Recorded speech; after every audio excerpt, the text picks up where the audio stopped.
যেটা Kolkata high court order দিয়েছিল যে 1 আগস্ট থেকে 100 দিনের কাজের টাকা দিতে হবে, সেই এসএলপি ডিসমিস করে দিয়েছে। 30 সেকেন্ডও টাইম নেয়নি, কিছুই প্রমাণ। আরে অভিযোগ করলে হয় না, প্রমাণ করতে হয়। যত অন্যায় করে সব অন্যায়ের এবারে দেখো না কি হয়, এক এক করে। ঘুমোতে দেবো না, ছুটবে, দৌড়বে, প্রান্ত থেকে প্রান্ত দৌড়বে। আমি ধন্যবাদ জানাই আমাদের মুখ্যমন্ত্রী মমতা বন্দ্যোপাধ্যায়কে, যে লড়াই,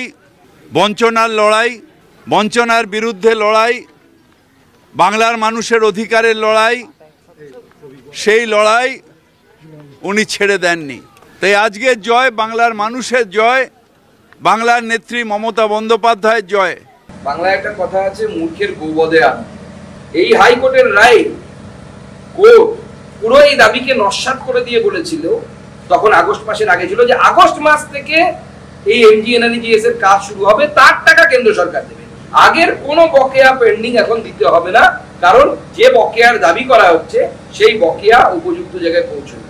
নমস্কার বন্ধুরা, আমার নাম ধ্রুবজ্যোতি সরকার। বাংলার টাকা মঞ্জুর করতে হবে কেন্দ্রের মোদী সরকারকে। 100 দিনের কাজ নিয়ে হাইকোর্টের নির্দেশই বহাল সুপ্রিম কোর্টে। গত 1 আগস্ট থেকে রাজ্যে 100 দিনের কাজ শুরু করতে বলেছিল হাইকোর্ট। উচ্চ আদালতের এই নির্দেশকে চ্যালেঞ্জ করেই শীর্ষ আদালতে গিয়েছিল কেন্দ্রের নরেন্দ্র মোদীর সরকার। সোমবার সুপ্রিম কোর্টের 2 বিচারপতির বেঞ্চ কেন্দ্রের আবেদন খারিজ করে দেয়। 3 বছর পর রাজ্যে ফের চালু হচ্ছে 100 দিনের কাজের প্রকল্প। আর্থিক অনিয়মের অভিযোগে প্রায় 3 বছর এই প্রকল্পের টাকা দেওয়া বন্ধ রেখেছে কেন্দ্রীয় সরকার। বঞ্চনার বিরুদ্ধে লড়াই, বাংলার মানুষের জয়, বললেন ফিরহাদ হাকিম। মূর্খের গোবদে আনন্দ, পাল্টা আক্রমণ সুকান্তর। সুপ্রিম কোর্ট আজকে ইউনিয়ন অফ ইন্ডিয়া যে এসএলপিটা ফাইল করেছিল, যেটা কলকাতা হাইকোর্ট অর্ডার দিয়েছিল যে 1 আগস্ট থেকে 100 দিনের কাজের টাকা দিতে হবে, সেই এসএলপি ডিসমিস করে দিয়েছে। 30 সেকেন্ডও টাইম নেয়নি, মানে ব্রিফ খুলতে দেখি এসএলপি ডিসমিস। সলিসিটর জেনারেল একটু চেষ্টা করছিল, কিন্তু কোন জজ কোনো কথাই শোনেনি। তাহলে উনি শর্টেস্ট হোক, যা বলুন, সব ডিসমিসড। হাইকোর্টের জাজমেন্টটা কারেক্ট, ছোট্ট জাজমেন্ট, ভালো জাজমেন্ট। আমি ধন্যবাদ জানাই আমাদের মুখ্যমন্ত্রী মমতা বন্দ্যোপাধ্যায়কে, যে লড়াই, বঞ্চনার বিরুদ্ধে লড়াই, বাংলার মানুষের অধিকারের লড়াই, সেই লড়াই উনি ছেড়ে দেননি। তাই আজকের জয় বাংলার মানুষের জয়, বাংলার নেত্রী মমতা বন্দ্যোপাধ্যায়ের জয়। যে বঞ্চনা বাংলার মানুষের ওপরে করছে প্রত্যেকটা ক্ষেত্রে, তার বিরুদ্ধে লড়াই। এবং হাইকোর্ট বলার পরে তারা সুপ্রিম কোর্টে গেছে। সুপ্রিম কোর্টও বলল, না, অন্যায়, মোদী সরকার তুমি যা করছো অন্যায়। গরিব মানুষের পেটে লাথি মারাটা রাজনীতি নয়, রাজনৈতিক স্বার্থে তোমরা এই কাজ করছো। যেহেতু তোমাদের 200 পার হয়ে গেছে, তাই তোমরা এখন বাংলার মানুষকে বঞ্চনা করছো। সেই লড়াই মুখ্যমন্ত্রী চালিয়ে গেছেন, এবং তার ফল আজকে সুপ্রিম কোর্ট থেকে আমরা পেয়েছি।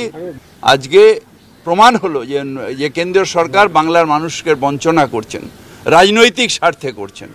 এইভাবে অন্যায়, অত্যাচার, যেখানে আমার সরকার নেই সেখানে আমার টাকা দেব না, এই টাকা ভারতবর্ষের মানুষের ট্যাক্সের টাকা, সুতরাং এই টাকা আপনি দিতে বাধ্য। বাংলায় একটা কথা আছে, মূর্খের গৌবদে আন। তৃণমূল কংগ্রেসেরও সেটা হচ্ছে। এটা ঠিক, কেন্দ্র সরকার সুপ্রিম কোর্টে গেছিল, হাইকোর্ট বলেছিল চালু করতে, কিন্তু তার সাথে সাথে হাইকোর্ট কি বলেছিল সেটা কি তৃণমূল কংগ্রেসের নেতারা দেখেছেন একবার? মমতা বন্দ্যোপাধ্যায় এবং তার দলবল যে চিৎকার করছিলেন, আমাদের এত কোটি টাকা বাকি আছে, এত কোটি টাকা বাকি আছে। এই হাইকোর্টের রায় কোর্ট পুরো এই দাবিকে নস্যাৎ করে দিয়ে বলেছিল, তখন আগস্ট মাসের আগে ছিল, যে আগস্ট মাস থেকে এই এমজিএনআরইজিএস এর কাজ শুরু হবে, তার টাকা কেন্দ্র সরকার দেবে। আগের কোনো বকেয়া পেন্ডিং এখন দিতে হবে না, কারণ যে বকেয়ার দাবি করা হচ্ছে সেই বকেয়া উপযুক্ত জায়গায় পৌঁছবে।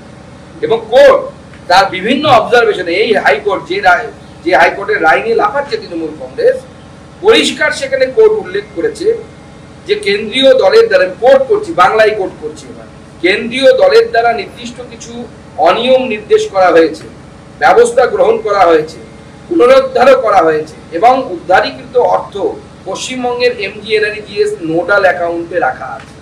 এটা কোর্টের অবজারভেশন, আমি পড়লাম আপনার সামনে। মানে কোর্ট অ্যাকসেপ্ট করে নিয়েছে যে দুর্নীতি হয়েছে। আমরা বরাবরই বলেছি যে দুর্নীতি বন্ধ করো, দুর্নীতির টাকা ফেরত দাও, যারা উপযুক্ত উপভোক্তা তাদের কাছে এই টাকা পৌঁছানো দরকার। যে 2 কোটির উপরে যে টাকা ফেরত এসেছে বললাম, সেই টাকা কোর্টও তাই কথা বলছে।